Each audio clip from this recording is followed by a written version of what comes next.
This week it's boxing. So on the Boxing Life podcast, 1 week I talk about boxing, the next week it's about life.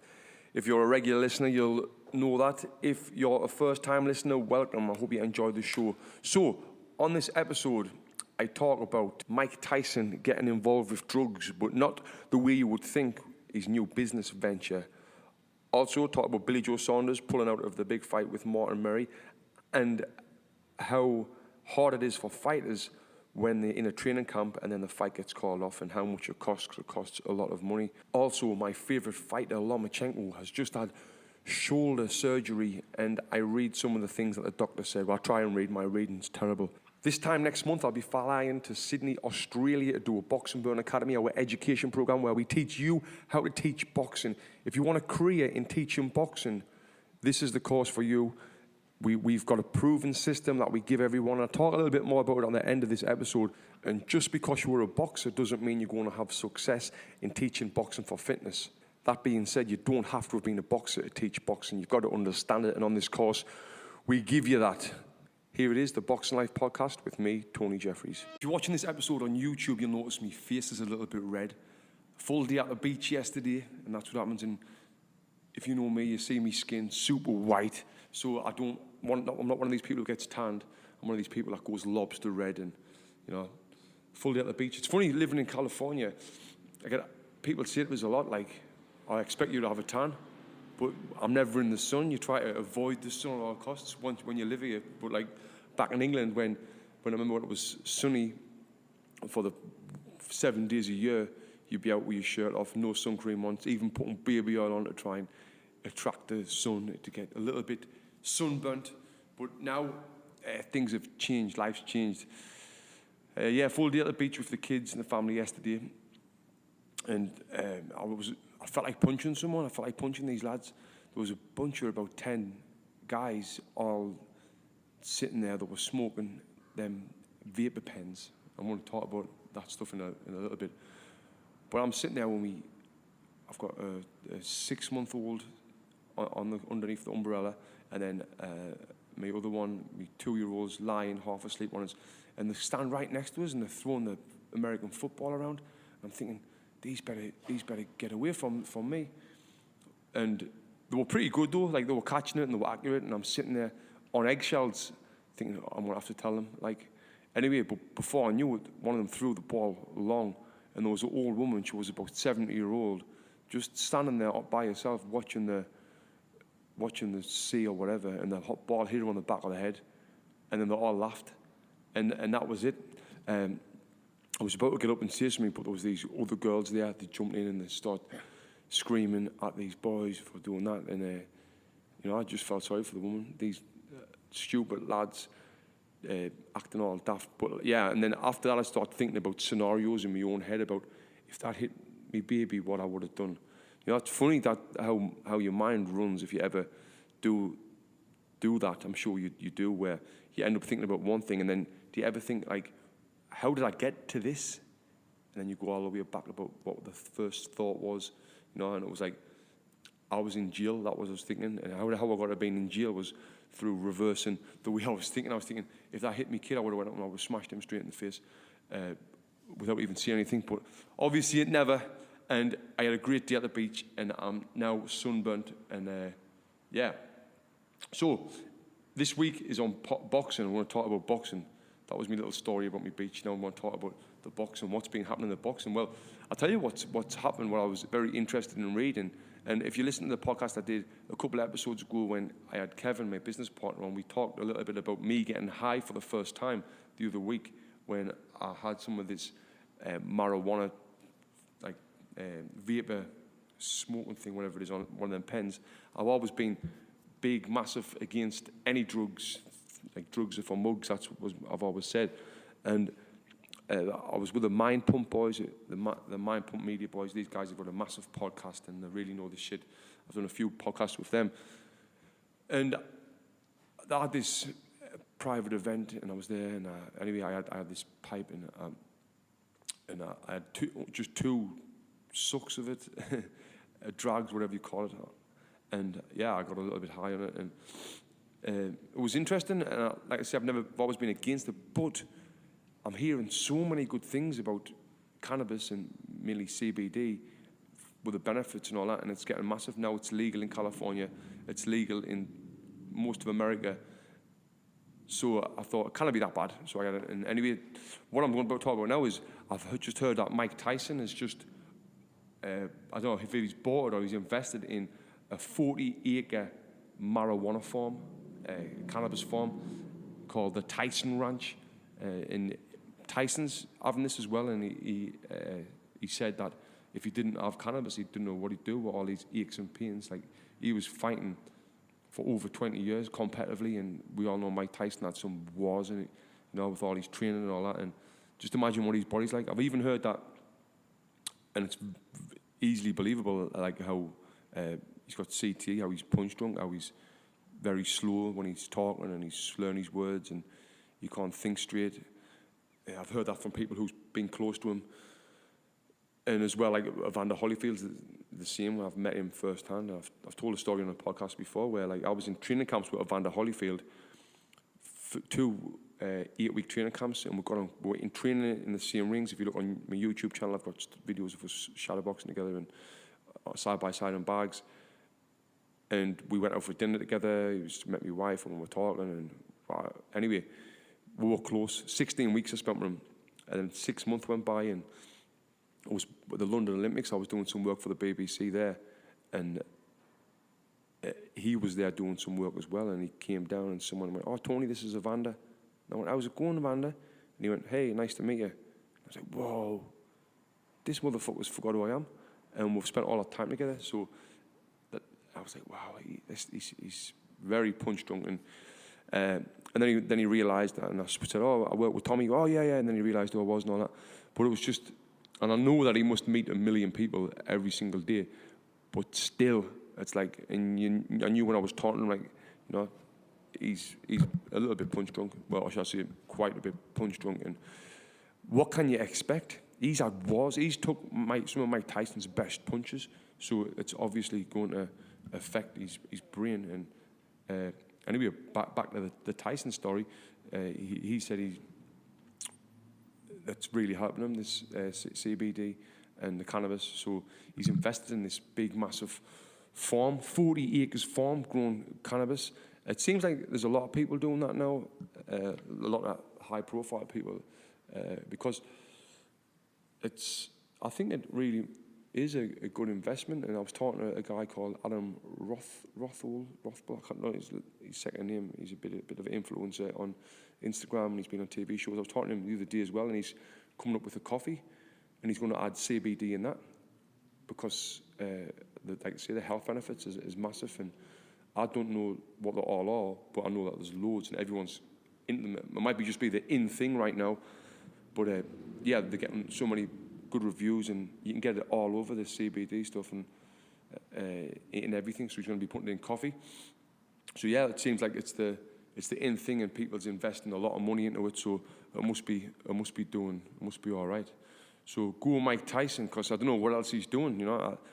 You hear reports like, "Oh, he's skint, he's got no money," but I'm guessing if once you had $200 million and now you've got $1 million, that's saying that you've got no money. But to someone like me, $1 million, you've got $1 million in the bank, you're doing all right. And I know for a fact Mike Tyson could earn 100 grand in a day, in a couple of hours, really, for doing an appearance somewhere. He could earn a lot more than that.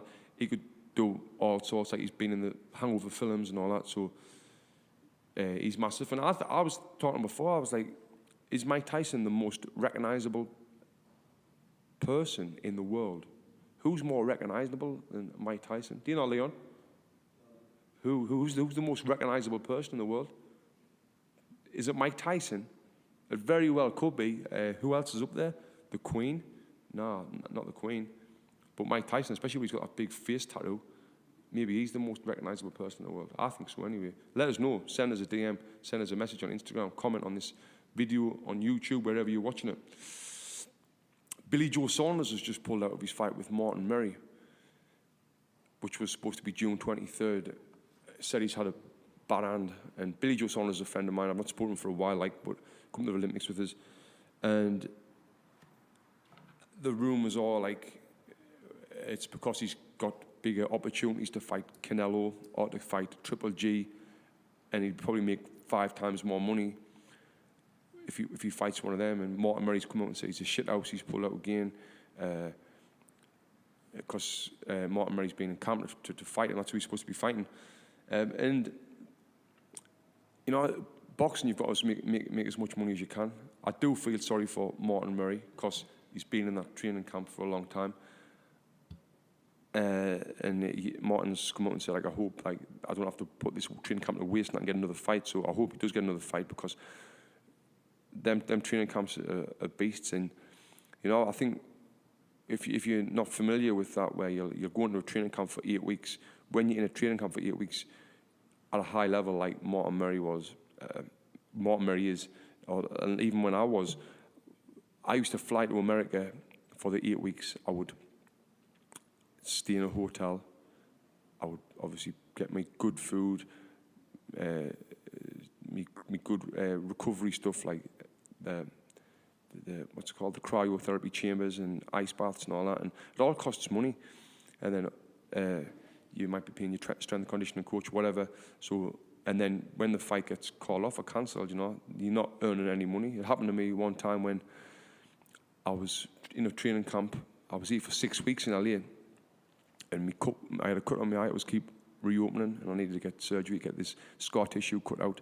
So I'd spent, I think, like $6,000 up to then on the training camp with the flights and the accommodation and all that, to not fight. You know, so poor Martin Murray has went through that. Obviously, he doesn't fly to America for his training camps, but still, he'll still been paying his strength and conditioning coaches. He's even trainer. He's dedicating his life to it. And then not only that, like I say, dedicating your life to it, you've got to make sacrifices as well. Not seeing your family, not going out with your friends, missing events like parties or weddings or whatever it may be, because you're totally in the zone. So missing training camps, missing fights after you've been in a training camp is hard. And as well, you put your body through so much work in a training camp, like so much wear and tear, because you're running every morning, you're dieting, you're losing weight, you're boxing, you're punching, your arms, your joints, you're really wearing your joints down every time you go into a training camp. Then on top of that, you're sparring, so you're getting punched in the head a lot as well. So yeah, I feel sorry for Martin Murray, and I feel sorry for any fighter who's got to go through a training camp like that and then not get a fight at the end, because in boxing, 99% of the time, you only get paid when you fight. Sometimes you get sponsors along the way, but fighting is where you make the money, and that's obviously why fighters fight, to make the money, you know. So yeah, it's a bit shit for him, but I hope Billy Joe Saunders gets the fight with Canelo. I hope or Triple G. I would rather see him fight Triple G. I think for some reason he would do better against Triple G, even though I think Triple G is the superior out of him and Canelo. I think Billy Joe would do really well against him, because he's very clever, he's fast, and he's got a great work ethic, and he wants to win. He's one of the most competitive people I've ever met. Even when we're in the Olympics and we'd play, like, they shoot him out on the basketball games, he wouldn't stop playing until he won. Like, I would beat him every time on basketball, and they'd be like, let's have another game. And then we'd play like 10 games until he won a game, then he'd stop. You know, he's that competitive. It's like what Will Smith says. He says, like, I can't remember the quote, but it's something like, if you want to race me on a treadmill, you better be willing to die on there, or some shit like that, because his work ethic's unbelievable, and he'll just go and go and go and go. And that kind of reminds us of the likes of Billy Joe Saunders. He's that competitive. He's an absolute beast. So yeah, I think it will be a great fight with him and Triple G. I think Billy would make the build-up half decent as well, even though it's hard to do it with Triple G, building a fight up, because he's that boring, if you like. He's like that you don't get anything up from him. He just talks nice, like he's a nice guy. And Billy might try and drag something out of him. So yeah, I hope that fight happens. I really do. Lomachenko has just underwent some surgery on his shoulder. He had it in Los Angeles. It's the Cedars Hospital, not far from me. The surgery was performed by the world-renowned Dr. Neil El Tachi or something like that. And Lomachenko was scheduled to fight on August 25th, but now with the recovery, they're saying he still will fight this year, so I hope he does. And the doctor said that he said the anticipated, I'm reading now, the anticipated injuries in his shoulder resulting from dislocation of the event he sustained in the fight. In particular, he had an extensive labral tear, I can't read, approximately 270 degrees with a small amount of cartilage damage and a bone injury. Anyway, all resulting in instability of the shoulder. He underwent the repair, and he's repaired the labrum. Anyway, based on the results of the surgical repair, we are optimistic for an excellent recovery, and he'd return to competition at his previous level. So, yeah, I mean, that's good news that it wasn't something serious. Lomachenko, for me, pound for pound, the best fighter today, and I would say, and I've said it on a previous podcast, that one of the best, one of, if not the greatest fighter of all time, even after 13 fights. There's a documentary on Lomachenko on YouTube. If you just type in YouTube Lomachenko documentary, it comes up, and the documentary starts off where he's underwater, he's got his head under the water, and he's holding his breath. And this documentary really showed me something I've never seen before with a fighter, about a mindset of someone who, like I say, I've never seen before. It's unbelievable. This Lomachenko fella is a machine, and his full team is.